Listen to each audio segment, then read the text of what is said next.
004.M31. Prospero. The Space Wolves came to that world with the Sisters of Silence and the Legio Custodes alongside them. 3 distinct instruments of the Emperor's authority, arriving simultaneously on the same target. The Sisters of Silence are psychic nullifiers, blanks in the warp, deployed specifically to suppress the abilities of powerful psykers. Their power is passive, total, and designed to prevent any warp-sensitive individual from calling on the Immaterium for defense or escape. The Custodians are the Emperor's own personal guard, answerable to no Primarch, deployed only when the Emperor has a direct personal interest in the outcome of an operation. Leman Russ told his sons they were bringing Magnus the Red to trial. What the Space Wolves actually did was destroy the entire surface of Prospero. Every remaining inhabitant was slain, soldiers, scholars, civilians, without distinction. Libraries that had taken centuries to assemble were ash by nightfall. Magnus escaped only by tearing open reality with sorcery powerful enough to shift his legion across the Immaterium. The Thousand Suns were shattered as a coherent military force. When the fighting stopped, the 13th Great Company of the Space Wolves, Jorin Bloodhowl's warriors, the most feral of the Vlka Fenryka, the ones who already bore the first signs of what would later be called the Curse of the Wulfen, received orders to pursue the Thousand Suns through the warp portals they had fled through. They went. They didn't come back. Their stone on the Grand Annulus in the Fang was eventually replaced with a slab of black obsidian. Jorin Bloodhowl's company has been inside the Eye of Terror for 10,000 years, pursuing an enemy through a realm that does not obey physics, transformed permanently into something the lore calls Wulfen, creatures that retain only the fierce cunning of a predator and nothing that could be called human. That gap between what the Space Wolves were told and what they were used to accomplish is the first thread of this case. Pulling it unravels something far larger than a single act of deception. What it exposes is an architecture of controlled destruction, built piece by piece into a single legion's biology before the Great Crusade ever launched. The evidence isn't hidden. It's in the lore, visible for anyone willing to look at the whole pattern at once. And what the pattern describes is a legion designed not to endure the Imperium they helped build, but to serve one specific function and then slowly consume themselves from the inside. The Space Wolves were never meant to survive. Before the Space Marines existed, before the Great Crusade launched, before the Unification Wars had even concluded, the Emperor built his first superhuman army using what the historical record describes as alchemical augmentation, somatic gene sculpting, and muscle grafting techniques. He called them the Thunder Warriors. Organized into approximately 20 regiments, they were the instrument by which the Emperor unified a fractured, war-ravaged Terra. Bred explicitly for a ruined world filled with monsters and madmen. They worked.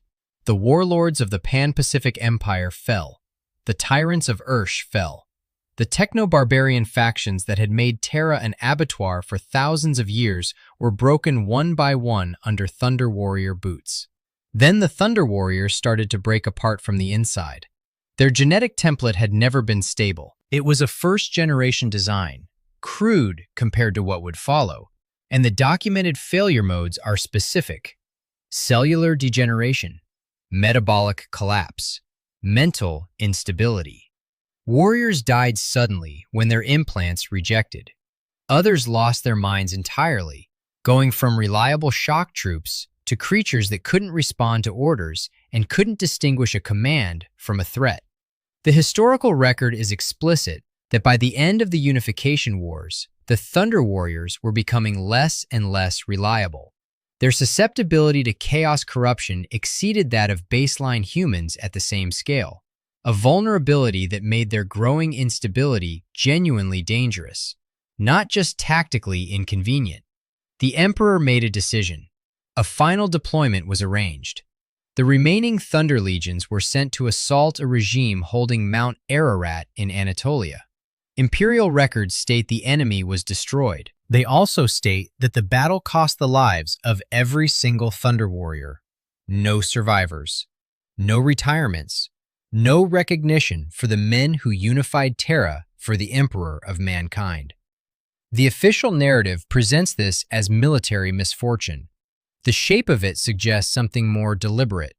Warriors whose genetics were failing, whose loyalty could no longer be trusted, who couldn't be reintegrated into a civilian population without the risk of rampage, sent into a final engagement from which none were expected to return. One Thunder Warrior survived, Eric Tyrannus, known in the historical record as the Last Rider, the Butcher of Scandia, the Throne Slayer, the Victor of Gadware. His existence is treated in the lore as an exception. The systemic end of the Thunder Warriors isn't contested. The Emperor had designed these warriors for a specific era, deployed them for their specific purpose, and allowed them to be spent when their genetics destabilized and their function was complete. He already had a better army waiting. The Legiones Astartes used more stable gene seed, carried more sophisticated psychological conditioning, and were purpose-built for the Great Crusade already being planned. The Thunder Warriors were the prototype. The Space Marines were the product. A man who thinks in terms of tools doesn't mourn the prototype once the production model is ready. 11,000 years later, that logic would find its echo, wearing gray power armor, howling at the sky above a death world near the Eye of Terror. Before the Great Crusade formally launched, the Emperor made a structural decision about 3 of his 20 legions that he never publicly explained to his other sons, his generals, or anyone whose name appears in the surviving historical record. The 6th Legion, the future Space Wolves. The 18th Legion, the Salamanders. The 20th Legion, the Alpha Legion. These 3 would have their origins and foundings during the Terran Unification Wars, obscured by what the record calls a veil of total secrecy. Unlike their sibling legions, they were held back from full engagement during the closing stages of the Unification Wars. Denied access to Luna's gene laboratories, where the other legions were being expanded, refined, and documented. Kept in isolation from their brothers while the rest of the Emperor's forces were being prepared for the Great Crusade. The record is explicit about the depth of this obscurity. There were none, save perhaps a handful of the Emperor's closest and earliest confidants surviving from those lost and bloody days, who knew the facts regarding this mysterious trefoil of legions, and the truth likely died with them. This isn't vagueness caused by the chaos of the era. This is deliberate obscuration. The Emperor chose not to tell people. 3 legions, built in secret, for purposes that were also kept secret, with origins hidden from the very brothers who would fight alongside them.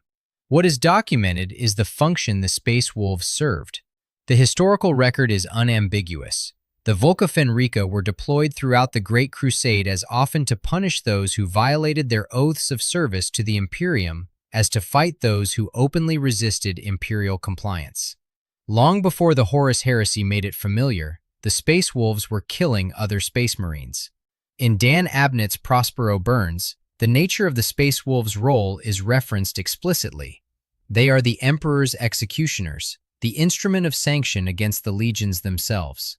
The 2nd and 11th Legions were erased from the imperial record entirely, their primarchs expunged, their histories deleted, not a name or insignia surviving in the public record. In Prospero Burns, Caspar Hauser references the All-Father's 18 legions Astartes, as though 20 had never existed, suggesting those erasures had already been completed before the assault on Prospero.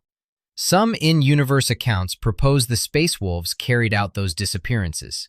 No source confirms this explicitly. It remains one of the most carefully maintained silences in the lore, but the structural argument is difficult to dismiss. A legion built in secret for sanction, deployed against other legions whose master controlled the historical record. The silence where the 2nd and 11th Legions once stood is exactly where their executioner would be expected to leave no footprints. The premeditation is the point. This architecture wasn't assembled reactively in response to rogue legions during the Crusade. It was established during the Unification Wars, before the Crusade launched, before any of the 18 public legions had demonstrated disloyalty or presented a problem requiring internal enforcement. The Emperor wasn't building a solution to a threat he had observed. He was engineering a system to manage a threat he knew his own sons would eventually represent, and he built the tool to do it before anyone else in the galaxy knew those tools existed. The Space Wolves were one of those tools, a loaded gun, kept in the dark, prepared before anyone thought to ask why it was there. Every Space Marine Legion carries gene seed flaws. The Blood Angels carry the psychic residue of Sanguinius's death, the red thirst and the black rage, a frenzy that intensifies in battle. The Iron Hands trend toward systematic cybernetic replacement to the point of psychological detachment from their own flesh. These are real flaws, but they are bounded. A Blood Angel, in the grip of the red thirst, is a reckless, frenzied warrior. He is still recognizably human. He can still receive an order. None of the 19 other legions have anything like the Canis Helix. The Canis Helix is a specific mutation in the Space Wolves gene seed, unique to the Vlka Fenryka, derived from Leman Russ's own genome, present in no other legion's genetic architecture. On the surface, it appears to be a significant enhancement, hyper-acute senses of smell and hearing that exceed every other Space Marine, canine teeth capable of denting plasteel, leathery, resilient skin, enhanced reaction time that borders on prescience. It makes the sons of Russ into something like the wolves they are named for, consummate hunters who track by scent, who hear a heartbeat before they see the body it belongs to, whose every battle instinct is calibrated for the kill. It also degrades them. From the moment it enters their blood at initiation, it never stops working. The final initiation rite for a Space Wolf aspirant is called the Test of Morkai. The candidate drinks from the Cup of Wulfen, a formula containing genetic material drawn from Leman Russ's genome, which activates the engineered viral machinery of the gene seed implants. What happens next is documented with precise, visceral detail across multiple sources. The aspirant's bones split and buckle. Thick hair sprouts from his body as the transformation accelerates. His mind retreats as the beast advances, a primal state of hunger for raw meat and blood, the human consciousness submerged beneath something older and more animal than anything gene sculpting was supposed to produce. Then he is sent alone into the Fenrisian wilderness.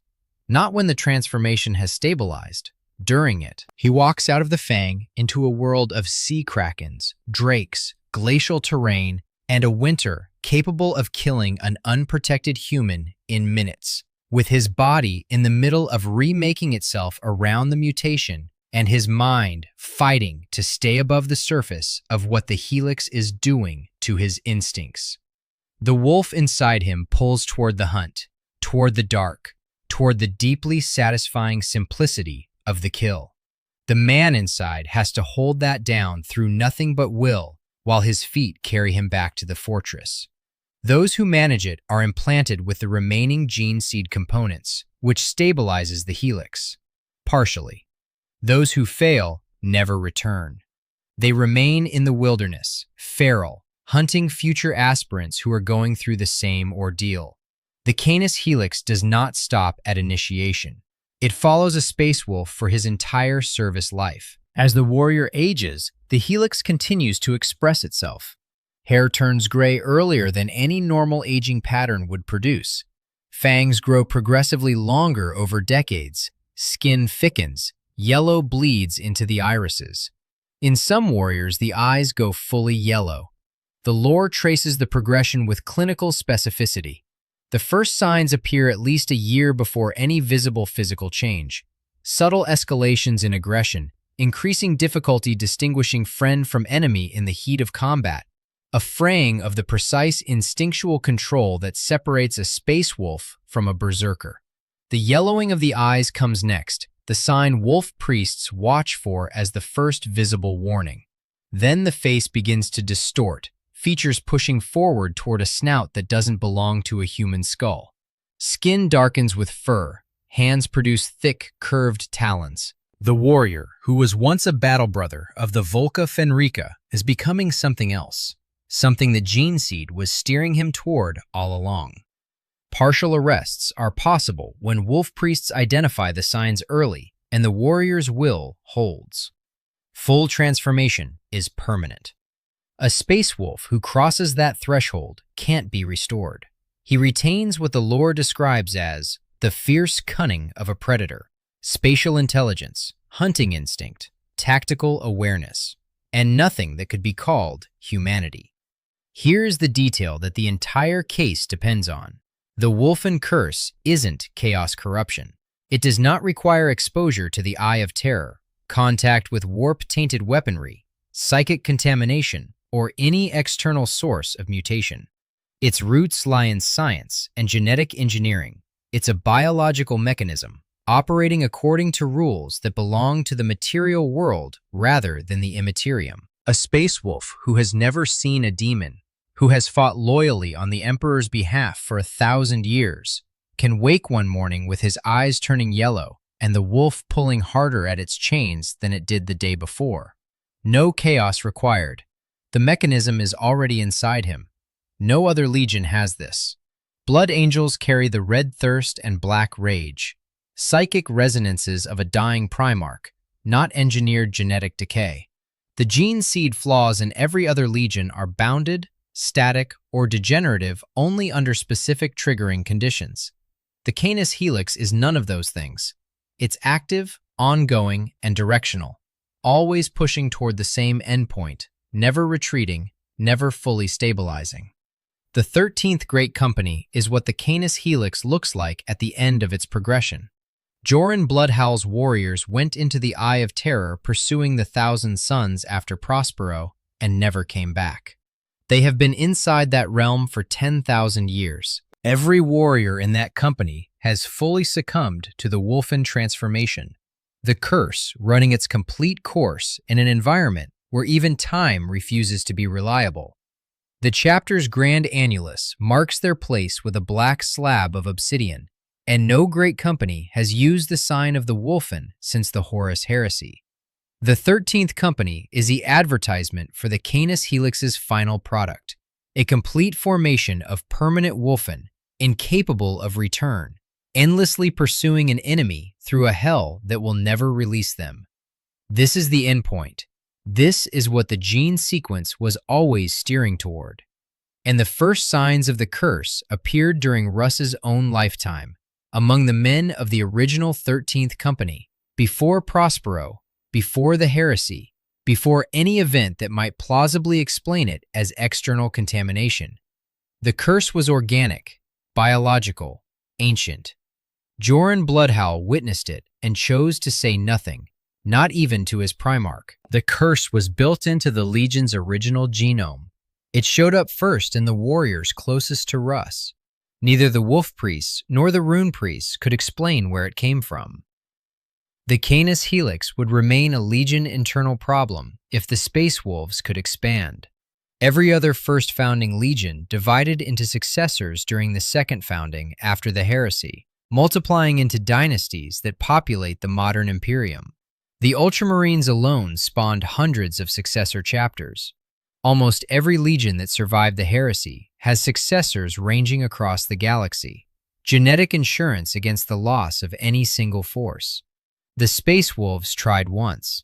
7 standard years after the Horus Heresy ended, the Wolf Brothers were created from Space Wolves' gene seed during the second founding. The resources committed were substantial. A homeworld designated Creole, described in the records as a planet of ice and fire, along with half the Space Wolves' Legion's fleet, half their armories, and half their priests. The intent was stated openly. The Wolf Brothers would be the first of many successors, capable of defending an Imperium stretched too thin across too many battlefronts. The gene seed went into warriors from outside Fenris, warriors whose genetic stock had not been shaped by thousands of years of brutal natural selection on one of the Imperium's harshest death worlds. Warriors whose DNA didn't carry whatever specific compatibility with the Canis Helix that Fenrisian natives develop across generations of survival on that planet. The Wolf Brothers were forcibly disbanded by the Inquisition before M32, within roughly a millennium of founding, consumed by what their records describe as rampant genetic instability and resulting mutation. Removed from Fenris, implanted into the wrong genetic substrate, the Canis helix didn't suppress, it accelerated. The Wolf brothers fell quickly into a state of beasts, Wulfen manifesting throughout their ranks in large numbers, far from the death world environment that might have slowed the progression. The Inquisition disbanded what remained. Survivors were given a choice between glorious death in battle and execution by the Inquisition's hand. Most scattered into the void rather than accept either. Some eventually surfaced in chaos warbands, serving, with grim symmetry, the Thousand Sons, the legion whose homeworld the Space Wolves had burned, now enlisting the Space Wolves' own failed successors. This experiment was never repeated. Imperial authorities concluded that the Canis helix was far too dangerous to be copied, and the Space Wolves shelved any further plans for successor chapters. The controlled experiment had returned a definitive result. The Wulfen curse isn't a function of Fenrisian culture or climate. It's in the gene seed itself. Remove the genetic stock that suppresses it most effectively, and the outcome is predictable. The curse runs to completion. One attempt was made to challenge this conclusion from within. In M32, a wolf priest named Thar Ariak Hraldir claimed a breakthrough understanding of the Canis helix's mechanism and began a secret project he called the Tempering, an attempt to stabilize the gene seed's instability and allow Space Wolf successors to exist without the Wulfen outcome. He worked in hidden gene laboratories deep in the Fang. His own assessment acknowledged that his test subjects hadn't been stabilized sufficiently to survive independently, but he believed he was getting close. Magnus the Red led the Thousand Sons in an assault on Fenris during the Battle of the Fang in M32. His forces broke into the lower levels and found Hraldir's laboratories. They shattered the birthing tubes. They trampled the experimental subjects. They destroyed equipment dating back to the Unification Wars on Terra itself. Irreplaceable technology from the Emperor's own era. The oldest genetic science in the Immaterium, obliterated by the Legion the Space Wolves had burned Prospero to punish. Hraldir was killed. His work couldn't be completed and was never rebuilt. The only realistic attempt to break the Fenrisian dependency and give the Space Wolves a genetic future was destroyed by the very enemy they had been deployed to destroy. In retaliation, 10,000 years before anyone alive in M42 was born. The equation has been locked since M32. The Space Wolves depend on Fenris for recruits. The Canis helix consumes the Space Wolves. And the one man who believed he could solve the problem died in the Fang, with his work in ruins around him. Fenris is a death world in the Segmentum Obscurus, positioned relatively close to the Eye of Terror, a geographical detail the lore treats as incidental, though the 13th Company's 10,000-year residency in that eye makes the proximity worth noting. Its surface is mostly ocean. The single permanently locked landmass, Asaheim, where the Fang stands, the tallest structure on the planet, piercing the atmosphere to serve as a docking point for ships, is the only stable geography on a world whose continents rise and sink with an eccentric planetary orbit around a variable star. Krakens inhabit the deep water. Drakes patrol the coastlines. The climate sustains ice storms capable of killing an unprotected human in minutes. Tribal populations survive because Fenrisian natural selection has been culling the weak for thousands of years.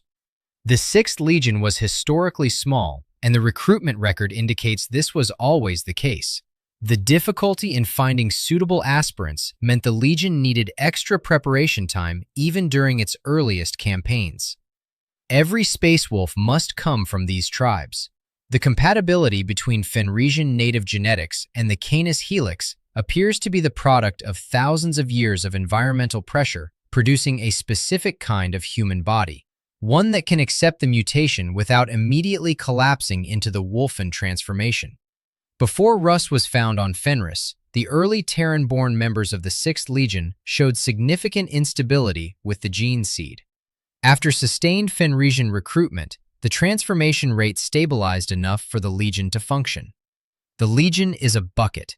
Fenris is the only water source. The hole in the bottom is the Canis helix, and someone recently broke the pipe.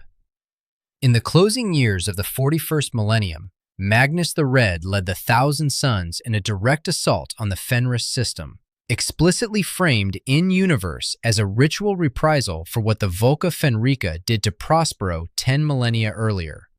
The Thousand Sons deployed silver towers that targeted each nexus of power on Fenris, shattering them one by one and slowly tearing the world apart. After several days of sustained bombardment, only one nexus remained standing. Magnus planned to replicate on Fenris what the Space Wolves had done to Prospero, to break the world and raise his warp-shifted homeworld of Sortiarius in the ruins. The Space Wolves repelled the assault. Their losses were described as the worst the chapter had sustained in thousands of years. Then the Ordo Malleus arrived and declared the surviving population contaminated by warp influence. They removed approximately 90% of Fenris's human population. 90%. Not taken by Magnus, but by an imperial authority, acting on imperial orders in the aftermath of a battle the Space Wolves had technically won. Their only recruitment pool, already constrained by a death world's natural attrition and the Canis Helix's demanding compatibility requirements, was reduced to a tenth of its former size by the Immaterium itself. The Space Wolves' home system lay in ruins. Their recruitment capacity was gutted, and the Wulfen were appearing in numbers greater than at any point in the chapter's recorded post-heresy history, manifesting near warp storms across the sector in patterns suggesting the curse's rate of progression had accelerated. More troubling still, close proximity to, or contact with, a Wulfen now appears sufficient to infect uncorrupted brothers. The curse has become contagious, spreading through the simple fact of warriors fighting shoulder to shoulder for long enough. The mechanism that was always in the blood is now crossing the boundary between warriors who weren't yet showing early signs. The bucket's hole is growing larger. The water source is nearly empty. Return to Prospero and to what the force composition actually reveals. The assault was built from three elements: the Space Wolves, the Sisters of Silence, and the Legio Custodes. The Sisters of Silence are psychic nullifiers whose specific operational function is the total suppression of a powerful psyker's warp abilities. Their presence makes it impossible for a warp-sensitive individual to call on the Immaterium for defense or flight. You don't deploy psychic nullifiers to make an arrest. You deploy them to ensure that a powerful psyker can't run. Prospero Burns frames the Space Wolves as believing they were bringing Magnus to trial for his violation of the Emperor's edict against sorcery. Dan Abnett's novel presents the Wolves as soldiers carrying out what they understood to be a punitive expedition, not a death sentence. Russ told his sons they were delivering justice, not annihilation. What his force actually did was destroy an inhabited world. Every remaining inhabitant of Prospero was slain without distinction of civilian status. The surface was destroyed. Libraries that had taken centuries to build were ash. Magnus escaped only through a sorcerous working of such desperate power that it shattered the Thousand Sons' own physical forms and forced Ahriman to later bind their souls into their armor to prevent dissolution. The gun was fired. And when Horus revealed his betrayal and the heresy erupted within months, the clean Imperium that had required an internal police force ceased to exist. The galaxy was already at war with itself. The Space Wolves' enforcement function had no remaining theater of operation. The Space Wolves were never used as a Legion-level sanction against another Legion again after Prospero. The official image of Leman Russ is one of the most carefully maintained performances in the Horus Heresy lore. He ate with his fingers at formal imperial banquets. He drank to excess and boasted of it. He cultivated the reputation of a feral warrior king whose savagery was the most interesting thing about him, a Primarch who led by instinct and ruled by physical force rather than strategy or analysis. The barbarian king who didn't think too hard about what he was ordered to do. He built that image deliberately. An exchange attributed to Russ in Leman Russ, the Great Wolf, describes a man watching his father with unclouded eyes. "I know why you do this. I know why you conquer, world after world, driving your sons after every campaign Malkador finds for you. That isn't a barbarian's observation. That is someone naming what he sees clearly enough to say it aloud to the man he's naming it about.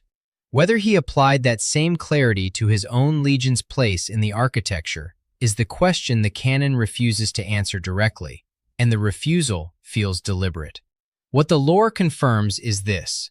The Wulfen curse appeared in Russ's own lifetime, among the men of the original 13th Company, before Prospero, before the heresy, before any event that might account for it as external corruption. 2 warriors succumbed during the Dulon campaign, in quick succession, with no preceding warning identifiable by Wolf Priest or Rune Priest. Jorin Bloodhowl witnessed those first transformations and chose to say nothing, not even to the Primarch. The curse was ancient, organic, biological. Russ knew it was real. He would have known it wasn't chaos. Whether he drew the obvious conclusion about who had designed it into his son's blood is the question that the available canonical record can't settle. In 211 M31, Leman Russ walked alone into the Eye of Terror and didn't return. He left behind his armor, a feast, and the Wolf Time prophecy, a promise that he would return for the final battle at the end of all things. The 13th Company had been inside that eye for years already, fully transformed, still hunting. A Primarch who understood what the Canis Helix was steering his sons toward, who watched the Wolf brothers fail, who knew that the one man who believed he could solve the problem was working in the Fang, getting close. Heraldir would die in M32, decades away, but the mathematics of that failure were already visible. Leaving may have been the only act left that required no further compromise with what he had been built to be. The lore doesn't resolve this. The ambiguity is the tragedy, and the tragedy is the point. 10,000 years have passed, and the Canis Helix is still working. The Indominus Crusade of M42 brought the Primaris process, a new model of Space Marine, the result of Belisarius Call's 10 millennia of preparation, capable of implantation in a broader range of genetic subjects. The Ultima Founding created new chapters from gene seed stocks previously considered too unstable to replicate. For the first time since the Second Founding, a Space Wolves successor chapter was established. The Wolf Spear, an entirely Primaris formation, exists in the modern Imperium. Wolf priests conducted extensive trials on Primaris space wolves and confirmed through those trials that Call's process didn't eliminate the curse of the Wulfen. Primaris sons of Russ still suffer the transformation. Events at a location called Smelter's Heap subsequently confirmed that the Primaris brothers are susceptible in exactly the same way as their firstborn counterparts. The Canis Helix is still there, still active, still directional. Call found a way around the Fenrysian genetic requirement for initial implantation. He found no way around what the Helix does over time. The bucket is larger, the hole is unchanged. The 13th Company is still in the Eye of Terror. 10,000 years of pursuit. Every warrior permanently transformed, hunting an enemy through a realm that doesn't respond to time or reason, still following orders given before the Horus heresy had a name. The stone that marked them on the Grand Annulus was replaced with black obsidian. Their totem, the sign of the Wulfen, hasn't been displayed by any great company in the Fang since the heresy. They are what the Canis Helix produces when it runs its full course without management. A complete formation of permanent Wulfen, doing exactly what they were always going to do, incapable of anything else. The case, stated plainly, the Emperor created the Thunder Warriors with documented genetic instability, deployed them to unify Terra, and removed them through a final engagement at Mount Ararat when their genetics destabilized and their function was complete. That sequence is in the historical record. The mechanism for justifying their removal was built into them from the beginning. He then created 3 legions in total secrecy during those same unification wars, the 6th, 18th, and 20th, denied them the same developmental resources as their siblings, obscured their origins so completely that the truth died with his innermost circle, and deployed one of them explicitly as an enforcement mechanism against the other 17. That enforcement legion received a unique biological architecture present in no other legion's genome, a mutation rooted in science and genetic engineering rather than chaos corruption, actively degrading its warriors across their entire service lives toward a documented, permanent transformation, anchored to a single death world whose population has never been sufficient for large-scale expansion, positioned close to the Eye of Terror. Their one attempt to create successors produced a chapter consumed by the mutation within a millennium. Their one attempt to solve the mutation was destroyed by the very legion they had been deployed to punish. The most advanced genetic process in 10,000 years carries the same curse forward into a new generation of Primaris bodies. Every element of this structure fits one interpretation: a legion built for a specific function, given a biological architecture that prevents them from growing beyond the scale required for that function, dependent on a geography that can be disrupted, carrying within their blood the same slow-acting termination mechanism that justified eliminating the Thunder Warriors before them. The canonical record does not contain a written confession. The Emperor didn't document his plan. What it contains is a pattern, consistent across 11,000 years of lore, across multiple independent sources, across the entire arc from the Thunder Warriors to the Wolf Spear, that can't be explained as coincidence without dismissing most of the evidence simultaneously. The deepest question the theory raises isn't about the Emperor's intent. It's about what the Space Wolves' survival means if the theory is right. Fenris is still dying. The recruitment pool gutted by the Ordo Malleus, the surface scarred. The Wulfen spreading faster than at any point in the chapter's recorded history, the curse now contagious through proximity alone. The 13th Company permanently transformed for 10 millennia. Every son of Russ carries the Canis Helix, from the oldest Longfang, whose fangs have grown too long for his pauldron, to the newest Primaris warrior who doesn't yet know what the yellowing of the eyes means.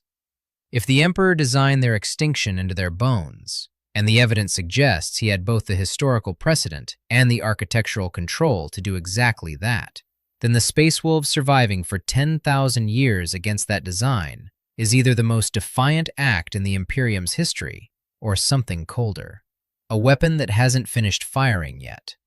The Wolf Time prophecy says Russ will return for a final battle. The architecture may have always been built around that endpoint.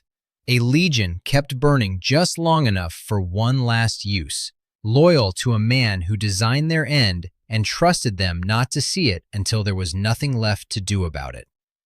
Or perhaps there is something in the Sons of Russ that the genetic calculations didn't account for, something that doesn't show up in a gene sequence, something that has kept them howling at a sky their father no longer watches, loyal to a purpose they were never fully told, watching their brother's eyes go yellow in the heat of battle and choosing, for 10,000 years, not to stop.